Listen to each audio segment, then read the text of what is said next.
untuk melawan tidur. Mereka bukan hanya bangun ketika as-salatu khairum minan naum. As-salatu khairum minan naum. Kata handphone. Handphonenya sudah bangun. Yang punya handphone bangunnya jam 8. Namanya smartphone. Handphone cerdas. Yang punya handphone bodoh. Itu tidak terjadi di pondok pesantren. Saya awali dari bangun tidur. Setelah bangun tidur, santri akan mandi, bersih. Kalau tidak mandi, dia akan malu dengan temannya, diejek. Kenapa kamu tidak mandi? Jorok, bau. Di rumah ibunya memanjakan. Mama, hari ini nggak mandi ya? Nggak apa-apa, ini kan tanggal merah. Mama juga nggak mandi 3 hari. Yang penting make upnya 3 inci. Di pesantren, santri-santri bangun, sehat. Setelah itu mereka lalu tahajud. Setelah tahajud, zikir, menunggu azan subuh. Setelah itu mereka sholat subuh berjamaah. Man sholat subha fi jama'atin. Siapa yang sholat subuh berjamaah, faka'annama shallal laila kullah. Dapat pahala seperti sholat sepanjang malam. Mudah-mudahan kita bisa meniru santri-santri Al-Badriyah insyaallah. Lalu kemudian setelah itu mereka membaca Al-Quran sampai terbit matahari. Setelah membaca Al-Quran, lalu kemudian mereka sarapan, masuk kelas sampai azan zuhur. Setelah itu makan siang, masuk kelas sampai sore asar. Dari asar olahraga, sepak bola, berbagai macam. Dan siapa anak-anak bapak ibu yang di pesantren Al-Badriyah, badannya pasti sehat, kakinya pasti kuat. Dari mana Ustaz tahu? Karena naik turun ini luar biasa. Lalu kemudian azan maghrib berkumandang. Dari maghrib ke isya mereka membaca Al-Quran. Dari isya sampai ke jam 10 malam mereka akan membaca kitab, mereka akan muzakarah, mereka akan mengkaji permasalahan-permasalahan. Setelah itu istirahat. Anak Anda masuk pesantren dari bangun tidur sampai tengah malam terjaga, terpelihara. Daftarkan segera anak-anak Anda sebelum tanggal penutupan berikut ini. Sudah kusampaikan ya Allah, sudah kusampaikan ya Rasulullah, sudah kusampaikan wahai para alim, para ulama, para tuan guru. Kalau orang tidak juga memasukkan anaknya ke pesantren, aku sudah lepas tanggung jawab ketika nanti berhadapan di padang mahsyar. Hai Abdul Somad, ya kau sudah ceramah, sudah kau sampaikan supaya bapak ibu memasukkan anaknya ke pesantren. Sudah ya Allah, apakah mereka memasukkan? Aku nggak tahu. Tapi saya husnuzan, bapak ibu akan segera. Yang sudah memasukkan anaknya ke pesantren, alhamdulillah. Yang masih ragu-ragu memasukkan anaknya ke pesantren setelah tabligh akbar ulang tahun ke-36 ini, apakah masih ragu? Dari bunyinya masih ragu. Oke, saya lanjutkan. Saya nggak mau anak saya masuk pesantren nanti kurus seperti Ustadz Somad. Saya kurus ini bukan karena pesantren. Jangan salahkan pesantren. Ustadz Somad nggak makan. Saya ini saking seringnya makan maka kurus. Ustadz Somad, orang mengatakan Nabi itu makannya sedikit. Betul. Kalau Ustadz Somad dikit-dikit makan. Pagi tadi di Bima. Dari Bima terbang ke Lombok, besok pulang ke Jakarta, lanjut ke Pekanbaru, terus ke Medan, habis Medan nggak ingat lagi. Jadi nasi yang saya makan itu bukan tidak jadi daging, tapi habis ditiup angin. Bukan karena pesantren. Saya tidak mau anak saya masuk pesantren nanti diusir dari Singapura seperti Ustadz Somad. Bukan salah pesantren. Tidak ada alasan untuk tidak memasukkan anak ke pesantren. Anak saya Pak Ustadz mau masuk tentara. Kira-kira kalau santri tamat pesantren alumni Al-Badriyah masuk tentara lulus apa enggak? Siapa yang bilang? Ini Pak, kalau anak santri masuk pesantren, anak pesantren masuk tentara, lulus apa tidak? Bukti alumni, bukan mau daftar, alumni sudah ada, lulus. Sekarang saya tanya santri-santri, bapak-bapak wali murid, kira-kira mana yang lebih efektif dakwahnya kepada umat? Saya yang jadi ustadz atau alumni Al-Badriyah yang jadi tentara?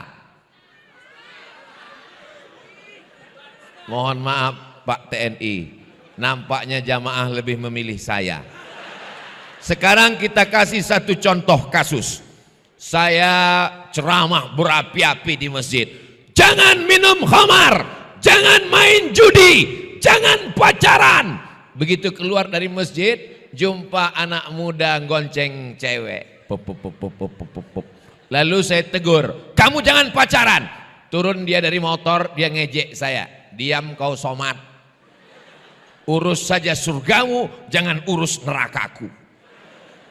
Saya nggak bisa ngelawan karena saya takut. Bayangkan kalau yang ngomong itu adalah santri tamat pesantren Al-Badriyah dengan seragamnya, dengan pistolnya, dengan pangkatnya, ketemu sama orang main judi pakai narkoba. Jangan main judi, jangan pakai narkoba, jangan pacaran. Kira-kira orang lebih takut sama Ustadz Somad apa tentara? Tadi katanya Ustadz. Betapa cepat kau berpaling dariku. Mau pakai baju tentara, mau pakai baju polisi, mau pakai baju dokter spesialis, mau pakai baju hakim pengacara, itu hanya simbol, itu hanya casing, itu hanya sampul. Isinya adalah mengajak orang ke jalan Allah. Kok jalan Sudirman? Mengajak orang ke jalan Allah. Ini mesti dipahami. Sekarang banyak orang nggak mau memasukkan anak ke pesantren. Kenapa nggak mau masuk pesantren? Nanti kalau masuk pesantren anaknya jadi teroris. Pesantren mana? Nanti kalau anak saya masuk pesantren, anak saya jadi radikal. Ustadz Somad itu ceramahnya keras.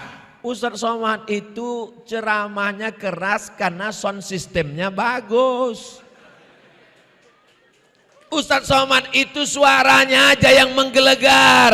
Kalau hatinya dibelah, lebih halus dari sutra, guys.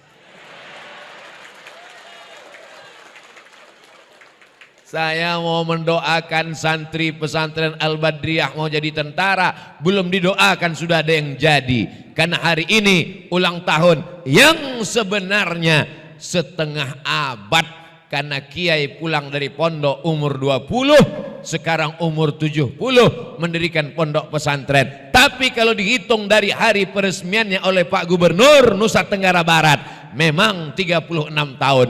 Bapak Ibu mesti ingat sejarah ini. Kalau pulang ditanya, ulang tahun keberapa? Entah. Aku terpukau dengan Ustadz Somad tadi. Ulang tahun ini penting.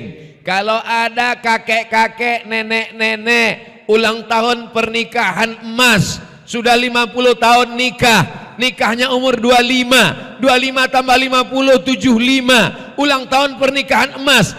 Apakah setelah ulang tahun pernikahan itu mereka berubah menjadi pengantin baru?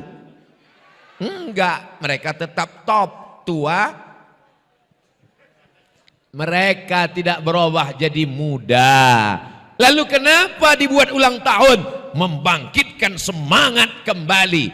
Jangan sampai santri kita kena penyakit 5L. Lemah, letih, lesu, letoy, loyo, lunglai. Mati. Mudah-mudahan setelah ini semangat semuanya. Amin. Abdul Somad kelihatannya ceramah. Abdul Somad kelihatannya tausiah. Tapi sebenarnya Abdul Somad datang ke pesantren Al-Badriyah mengambil ilmu inspirasi dari kiai, dari tuan guru. Allahu Akbar. Saya merasa sangat terlambat. Tuan guru sudah bangun pondok umur 20 tahun. Tuan guru masih semangat di usia 70 tahun. Apa yang Ustadz Somad pikirkan ketika tuan guru tadi ngomong bicara? Dalam hati saya, kira-kira aku umur 70 masih ada enggak ya? Kira-kira umur 70 nanti aku masih bisa memberikan kata sambutan semangat seperti Tuan Guru atau tidak ya? Kira-kira jamaah, Ustadz Somad kalau umur 70 nanti masih bisa ngomong apa enggak? Alhamdulillah, doa orang-orang soleh sebanyak ini di tanggal 1 Muharram, bulan mulia, hari baik, bersama orang-orang mulia, di tempat yang mulia. Kabulkanlah doa kami ya Allah. Semua yang hadir-hadir ini, yang belum anaknya mau masuk pesantren, mudah-mudahan dibukakan pintu hati anaknya masuk pesantren. Yang belum dibukakan pintu rezeki, bukakan pintu rezekinya ya Allah. Yang belum menikah, jumpakan dengan jodoh-jodohnya ya Allah. Yang bilang amin, yang belum nikah aja. Ini udah nikah, amin. Yang sudah menikah belum punya anak, kirimkan anak yang soleh dan solihah penghafal Quran ya Allah. Saudaraku yang dimuliakan Allah Subhanahu wa ta'ala, krisis kita sekarang, krisis anak muda, tidak mau sekolah. Kamu mau jadi apa nak? Zaman dulu anak-anak kalau ditanya, mau jadi apa? Jadi dokter. Mau jadi apa? Jadi polisi. Mau jadi apa? Jadi hakim. Anak sekarang kalau ditanya, mau jadi apa? Mau jadi YouTuber.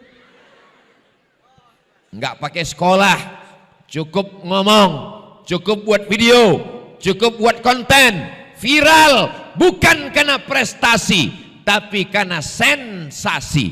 Akhirnya membuat yang macam-macam, orang tua malu, yang penting viral.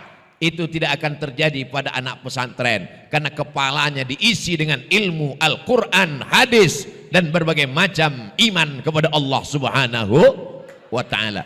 Rabbana hablana minas solihin, jadikan anak kami anak-anak yang soleh dan solihah.